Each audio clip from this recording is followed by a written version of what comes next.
झोपड़ियों के आसपास एक अजीब व डरावना माहौल था। झोपड़ियों के चारों ओर कई औरतें थीं जो अपने सिर को जोर जोर से हिला रही थी। उन सबका ध्यान एक बूढ़ी औरत पर था जो झोपड़ी के अंदर एक खूबसूरत दुल्हन को सजा रही थी। उस औरत के कपड़े काले और मैले थे जो उसे और भी डरावना बना रहे थे। उसके चेहरे पर कई झुर्रियां थी।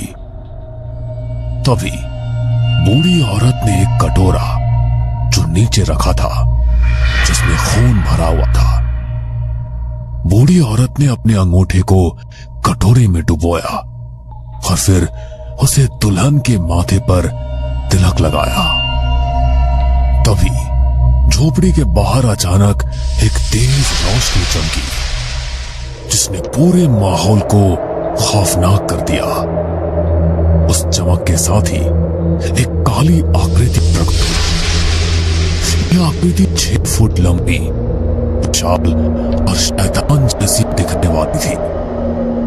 उसका चेहरा चौड़ा, भयानक और कंकाल की तरह था। बूढ़ी औरत ने पीछे हटकर उस शैतान जैसे दिखने वाले को रास्ता दिया। दुल्हन ने उस शैतान के हाथों में हाथ देकर उसे अपने साथ ले गया। 9 महीने बाद उसी जगह पर एक और भयानक दृश्य था। झोपड़ी के अंदर से एक औरत अपने बच्चे को जन्म देने वाली थी। कुछ देर बाद अचानक झोपड़ी के अंदर से एक बच्चे की किलकारी गूंजने लगी। मुबारक हो, लड़का हुआ। ये सुनते ही औरतें खुशी से जोर जोर से अजीब डरावनी आवाजों में चीखने लगी। तभी उस बूढ़ी औरत को एक आभास हुआ। उसी वक्त एक काले रंग का कुत्ता वहां आ गया।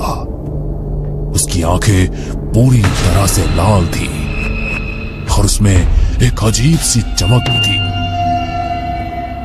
बूढ़ी औरत ने बच्चे को अपने गोद में लेते हुए उस कुत्ते से कहा, वो आ रहे हैं, इससे पहले कि वो इसे मार दे, इसे अपनी किस्मत की ओर ले जाओ। बच्चा काले कपड़े में लपेटा हुआ था।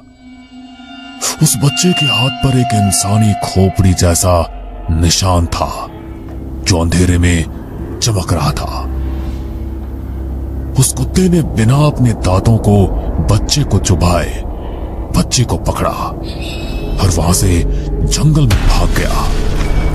तभी वहां मशाले लेकर कुछ ऋषि लोग आ पहुंचे। चलाओ इन शैतानों के पुजारियों को। ऋषियों ने झोपड़ी और तंबू को चारों ओर से घेर लिया और उसमें आग लगा दी। ऋषियों ने चारों ओर खोजबीन की, मगर जिस चीज की तलाश में वे थे वो उन्हें नहीं मिली। वे सब निराश होकर अपने गुरु वरिष्ठ शास्त्री के पास पहुंचे और बोले, शास्त्री जी, हमने उसे हर जगह खोजा मगर वो हमें कहीं नहीं मिला। शास्त्री जी ने गंभीरता से कहा, ये वही मनहूस रात है जिसका हमें वर्षों से इंतजार था। आज से नहीं बल्कि अभी से शुरू होती है हमारी असली तलाश, क्योंकि वो इस दुनिया में आ चुका है। दूसरी ओर कुंदेरा के मंत्री का घर रोशनी से जगमगा रहा था। हर कोना सजा हुआ था जैसे कोई उत्सव मनाया जा रहा हो, लेकिन घर के अंदर माहौल थोड़ा गंभीर था। मंत्री की पत्नी मृदुला अपने कमरे में थी। वो पीड़ा से गुजर रही थी। कमरे में डॉक्टर और नर्सें मौजूद थी और मंत्री, जिनका नाम ठाकुर विक्रम सिंह था, वो और उनके गुरुजी बाहर टहल रहे थे। डॉक्टर ने मृदुला को कहा, रिलैक्स मृदुला जी, सब ठीक है, आपको घबराने की जरूरत नहीं है, बस थोड़ी हिम्मत रखिए। कुछ देर बाद कमरे के अंदर से एक तेज और प्यारी आवाज आई। एक नवजात शिशु की किलकारी थी, लेकिन घर के पीछे के दरवाजे से एक अजीब आदमी चुपचाप अंदर आया। वो लंबा और दुबला था। उसके कपड़े मैले कुचैले और चेहरे पर अजीब सा भाव था। उसकी आंखें गहरी थी। वो आदमी के हाथ में एक बच्चा भी था। वो बिना किसी को देखे सीधे कमरे की ओर बढ़ा। कमरे के अंदर मौजूद नर्स ने उसे देखा और उसने मंत्री की बेटी को चुपचाप एक बेटे से बदल दिया। तुम जानते हो कि क्या करना है। इसे कहीं दूर फेंक देना या फिर मार देना। नर्स के हाथों पर एक अजीब चमकता हुआ निशान दिखा, जो ठीक वैसा ही था जैसा उस नवजात बच्चे के हाथ पर था। नर्स ने बच्ची को कपड़े में लपेटा और चुपचाप उसे उस आदमी के हवाले कर दिया। उस आदमी ने बच्ची को अपने हाथों में लिया और बिना एक शब्द कहे पीछे के दरवाजे से बाहर निकल गया।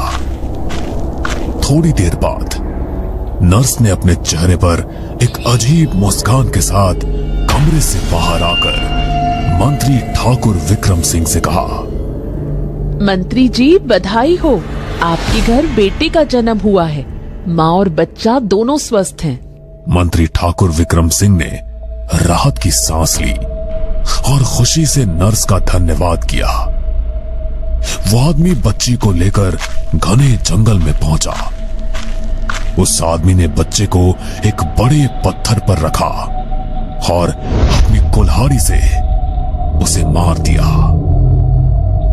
15 साल बाद मृदुला सुबह भगवान की पूजा कर रही थी। उस दिन भी पूजा के बाद उन्होंने अपने बेटे विराट को बुलाया। विराट, इधर आओ, भगवान का प्रसाद लो। विराट, जो 15 साल का हो गया था, अपनी मां की बात को अनसुना कर दिया। वो पूजा में कोई रुचि नहीं दिखा रहा था। मृदुला के चेहरे पर चिंता की लकीरें उभर गई थी। ये लड़का भगवान के प्रसाद को क्यों नहीं लेता? मुझे तो इसकी बहुत चिंता होती है। ठाकुर विक्रम सिंह ने कहा, जो पास ही खड़े थे। छोड़ो मृदुला, बच्चे बड़े हो रहे हैं, शायद ये उनकी उम्र का असर है। मैं दफ्तर जा रहा हूं, तुम चिंता मत करो। ठाकुर विक्रम सिंह अपने कार्यालय में पहुंचे और अपने काम में व्यस्त हो गए। कुछ देर बाद उनके सहायक ने अंदर आकर कहा, मंत्री जी, बाहर एक साधु आपसे मिलने आए हैं। वो कह रहे हैं कि आपसे मिलना बहुत जरूरी है। ठाकुर विक्रम सिंह ने सहायक को साधु को अंदर लाने के लिए कहा। कुछ ही पल में एक लंबा, जिसने लाल रंग के कपड़े पहने थे, तेज नजरों वाला साधु कमरे में दाखिल हुआ। साधु ने ठाकुर विक्रम सिंह को देखते ही कहा, मंत्री जी, मैं आपको एक बहुत जरूरी बात बताने आया हूं। ये बात आपके बेटे विराट से जुड़ी है। आपके बेटे के हाथ पर यह पवित्र धागा बांधना अत्यंत आवश्यक है। यह धागा एक बड़े संकट से आपको बचा सकता है। कसम है आपको, आपकी कुलदेवी की आपकी एक छोटी सी समझदारी कई वर्षों की षड्यंत्र को रोक सकती है। ठाकुर विक्रम सिंह गंभीरता से कहा, षड्यंत्र? ये आप क्या कह रहे हैं? मेरे बेटे के साथ ऐसा क्या हो सकता है? देखिए, 15 साल पहले जो कुछ भी हुआ था, वो आपके बेटे के भाग्य को बदलने के लिए किया गया था। वो षड्यंत्र अब अपने अंजाम तक पहुंच गया है। अगर आपने ये धागा नहीं बांधा तो परिणाम भयानक हो सकते हैं। और धागा ठाकुर विक्रम सिंह को देते हुए वहां से चला गया। उस रात करीब 11 बजे का समय था। घर में सब सो चुके थे। ठाकुर विक्रम सिंह थकान के बावजूद साधु की चेतावनी को नजरअंदाज नहीं कर पा रहे थे। उनका मन बार बार वही बात दोहरा रहा था।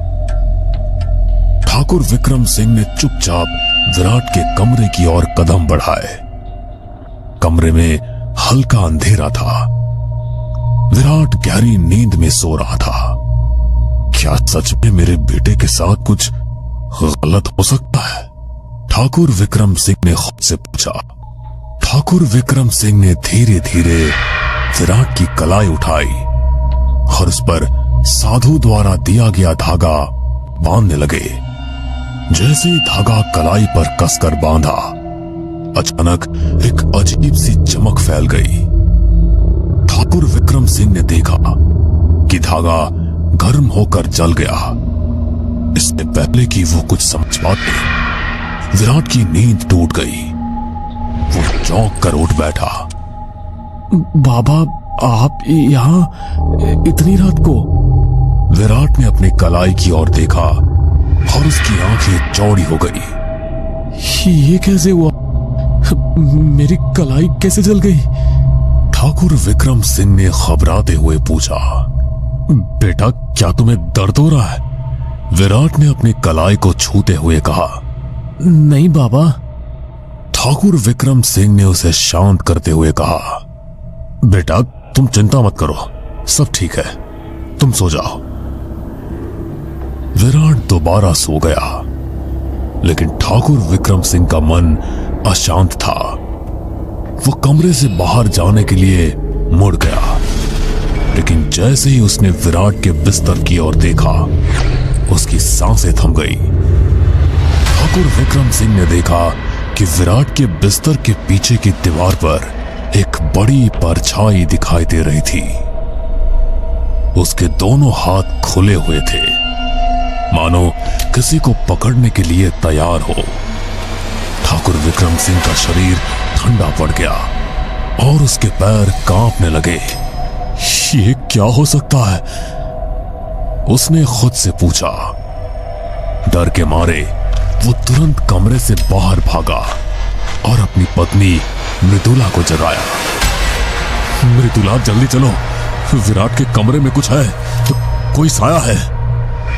मृदुला घबराई हुई ठाकुर विक्रम सिंह के साथ विराट के कमरे में गई। उसने कमरे का कोना कोना देखा, लेकिन वहां कुछ भी नहीं था। विराट गहरी नींद में सो रहा था और कमरे में शांति थी। मृदुला ने ठाकुर विक्रम सिंह से कहा, यहाँ तो कुछ भी नहीं है, आप बेवजह परेशान हो रहे हैं, शायद आप बहुत थक गए हैं। ठाकुर विक्रम सिंह ने इशारा करते हुए कहा, नहीं मृदुला, मैंने अपनी आंखों से देखा था, विराट के बिस्तर के पीछे की दीवार पर एक साया था, उसके दोनों हाथ फैले हुए थे। मृदुला ने दीवार की ओर देखा और फिर कहा, विक्रम जी, वहां कुछ भी नहीं है, ये आपकी थकान का असर हो सकता है, आप बहुत काम कर रहे हैं, चलिए अब आराम कीजिए। मृदुला ने ठाकुर विक्रम सिंह को समझाकर कमरे से बाहर ले जाने की कोशिश की, लेकिन ठाकुर विक्रम सिंह का मन शांत नहीं हो रहा था। वो बार बार दीवार की ओर देख रहा था। क्या मैंने सच में जो कुछ देखा था वो बस मेरी आंखों का धोखा था? ठाकुर विक्रम सिंह ने सोचा। उस रात ठाकुर विक्रम सिंह को नींद आ गई। उसका मन बार बार उसी साए के बारे में सोचता रहा। क्या ये साधु के दिए धागे का असर है, या विराट के साथ कुछ बड़ा खतरा जुड़ा हुआ है? अगले दिन जब मंत्री ठाकुर विक्रम सिंह अपने कार्यालय में काम कर रहे थे, तो वही साधु फिर से उनके पास आया। साधु ने गंभीर स्वर में पूछा, मंत्री जी, क्या आपने अपने बेटे के हाथ पर वो धागा बांध दिया था? ठाकुर विक्रम सिंह ने नाराजगी से जवाब दिया, देखिए, अब आप मेरे बेटे से दूर रहिए। साधु ने शांति से कहा, देखिए मंत्री जी, मैं आपके बेटे का भला चाहता हूं। ये धागा आपके बेटे की सुरक्षा के लिए था। अगर आप मेरी बात नहीं मानेंगे तो आपके परिवार पर संकट आ सकता है। ठाकुर विक्रम सिंह ने गुस्से में कहा, आप अपनी बातों से मुझे डराने की कोशिश मत कीजिए। मैं अपने परिवार की सुरक्षा कर सकता हूं। कृपया आप यहां से चले जाइए। हाँ, ठीक है मंत्री जी, मैं आपके बेटे के बारे में अब कुछ भी नहीं कहूंगा, लेकिन अगर आप अपने परिवार को किसी अनहोनी से बचाना चाहते हैं तो आपको मेरे साथ चलना होगा। ठाकुर विक्रम सिंह ने हैरानी से पूछा, आप मुझे कहां ले जाना चाहते हैं? मुझे आपको अपने गुरु वरिष्ठ शास्त्री जी के पास ले जाना है। वही ही आपको इस संकट का समाधान बता सकते हैं। ठाकुर विक्रम सिंह ने गुस्से में कहा, मैं कहीं नहीं जाऊंगा। आप लोग केवल डराने और भ्रमित करने के लिए ऐसी बातें करते हैं। मेरे बेटे और मेरे परिवार को आपके उपायों की कोई जरूरत नहीं है। साधु ने गंभीरता से कहा, मंत्री जी, ये आपका निर्णय है, लेकिन याद रखिए, यदि आप मेरी बात नहीं मानेंगे तो जो होगा उसकी जिम्मेदारी आपकी होगी। मैं सिर्फ आपको सावधान करने आया था। ठाकुर विक्रम सिंह ने कहा, ठीक है, मैं आपके साथ चलता हूं। साधु और मंत्री ठाकुर विक्रम सिंह वरिष्ठ शास्त्री जी के मंदिर पहुंचे।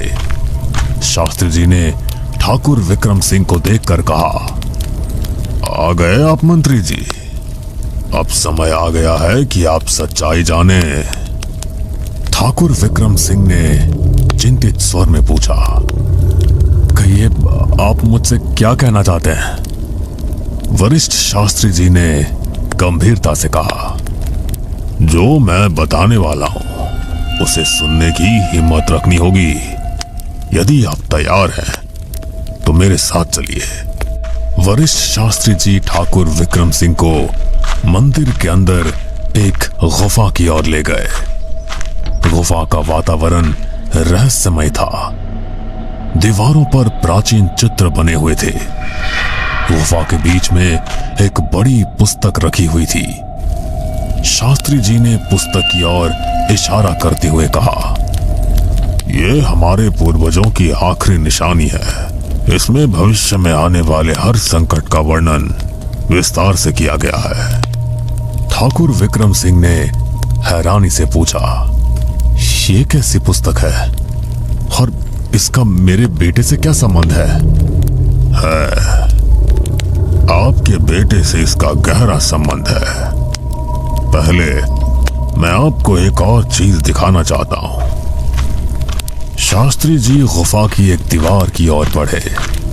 उन्होंने जल्दी मशाल को दीवार के पास ले जाकर कहा, यह दीवार हमारे पूर्वजों ने बनाई थी। इस पर उन्होंने उस शैतान का चित्र बनाया था जो आने वाले समय में संसार को संकट में डाल सकता है। अब आप इसे देखिए। जैसे ही दीवार पर बनी आकृति स्पष्ट हुई, ठाकुर विक्रम सिंह की सांसें थम गई।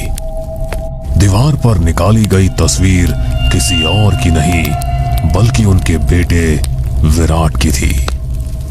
ठाकुर विक्रम सिंह ने कांपते हुए कहा, ये कैसे हो सकता है? ये तो मेरे बेटे की तस्वीर है। तो क्या है ठाकुर विक्रम सिंह के बेटे का राज? क्या ठाकुर विक्रम सिंह को सच्चाई का पता चलेगा? क्या वरिष्ठ शास्त्री उस शैतान को रोक पाएंगे?